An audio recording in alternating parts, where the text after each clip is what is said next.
Hey, how's it going, guys? I am Jake from TodaysiPhone.com, and here are the big stories this week. Okay, so let's jump right into it this week with everybody's favorite subject, the iPhone 5. First, a Japanese website called Kadawarasen claimed that the iPhone 5 would be unveiled on September 7th. Now, even though the original post has basically no evidence to back up this claim, it still made waves on the internet just because this is the iPhone 5 we're talking about. So, not surprisingly, comments and emails and stuff started flooding other technology websites asking, about the September 7th release date and if the device would go on sale then or just be announced or, what was going on. And people started to get a little bit frustrated with it. One instance in particular that got a bit of attention was Kara Swisher from All Things D was talking to this person on Twitter, and he mentioned the September 7th release date, and she said, no, it's not happening. Then he asked a follow-up question, and she kind of went a little bit crazy, and I guess did the Twitter equivalent of yelling at the guy, telling him that there will be no, in all caps, no, September 7th release date, that it wasn't coming out until October, and blah blah blah, and then the guy got pissed off, started throwing around curse words. Now, probably another one of the reasons that Kara Swisher from All Things D got so pissed off with this guy was the fact that she apparently has sources letting her know that the iPhone 5 will not make an appearance until October, and seeing as All Things D is under the envelope of the Wall Street Journal, I'd say that they're probably a little bit more reputable than an unsourced Japanese blog.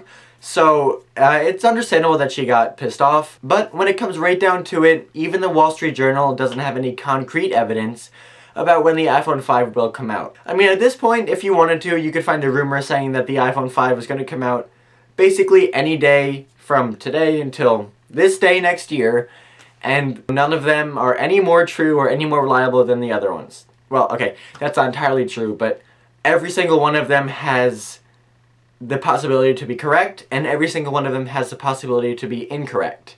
We really won't know anything concrete until Apple announces it. As Cam pointed out in his article, even Apple probably doesn't know a concrete release date yet, seeing as they're still working with shipping dates and manufacturing and parts and all that stuff. So it really is up for grabs at this point. I'd say that it's a sure thing that we will see the iPhone 5 sometime in September or October, just because it's, the iPhone is due for a refresh. But other than that, I'm afraid you're just going to have to sit tight, chill with your current device, and wait for the iPhone 5 to come to market when it comes. And just in case I haven't gone over enough iPhone 5 rumors for you in this video, there's another video for you to watch. NowhereElse.fr posted a very cool and sleek Apple-ish rumor roundup of all of the, big iPhone 5 rumors out there, and they give percentages about, what they think will come true and what they think won't come true, and it's fun to watch. It's going to be fun to watch again once the iPhone 5 comes out and see how accurate they were. So definitely check this video out, link in the description, and come back to this video and let us know what you think the most likely iPhone 5 rumor out there is. Personally, I think it's a safe bet to say that we will see the device between September and October.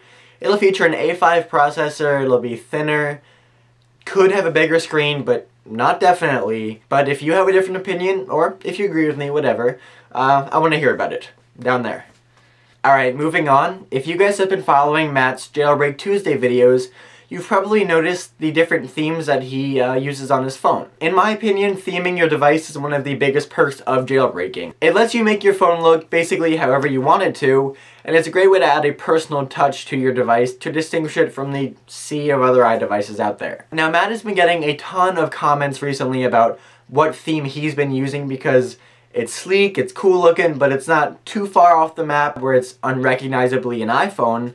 So obviously people were interested, and this week he finally let you guys in on the secret. The theme is called Colorgasm HD, and it's definitely worth taking a look at in Cydia. You can check out his hands-on demo of the theme in this week's Jailbreak Tuesday. Yes, the link is in the description, in case you forgot. And finally, yesterday you may have noticed that I posted the second official Social Saturday article. This time the theme of the article was about the copious amounts of recent Apple lawsuits and how they can sue the hell out of every other company for copying them while simultaneously ripping off Android and some other platforms in iOS 5. And just, my thoughts on the situation, how I think Apple can do this and still remain so popular, and still work with the companies that they're suing. It's all very strange and weird. And you can check out the article on TodaysiPhone.com. Thank you again to Sachin S for the topic. I hope I'm pronouncing your name right, but I'm probably not. I'd love to know how you guys feel about Social Saturday. I got a ton of awesome questions and stuff, so I think people are liking it. I could be wrong. Hope not. But if you want to submit your questions for next week's Social Saturday, you can either send me a tweet at twitter.com/tipjake anytime during the week with the hashtag Social Saturday, or on Facebook on Saturday morning I will post a post asking you guys for your questions, and you can leave a comment there. Anyway, that's all the big tech news for this week, guys. One quick thing that's totally unrelated to everything else. Lev Grossman's The Magician King came out this week. It's incredible. I definitely recommend it. You have to read The Magicians first, and then you can get The Magician King. It's kind of really loosely based on, Narnia and Harry Potter and all that stuff, but it's aimed at more an adult audience. It's not kid books. So definitely check it out if you're into reading or books or fantasy or magic or any of that fun stuff. I am into those things. So that's it. That's everything. For more news, views, and reviews, definitely check out TodaysiPhone.com. Want to talk to me a little bit more, chat about anything, The Magicians, iOS 5, iPhone 5, the usual. Head over to twitter.com/tipjake and send me a message. And as always, the links to all of these stories I talked about in this video are in the description down below. Okay, I'm done. See you next week.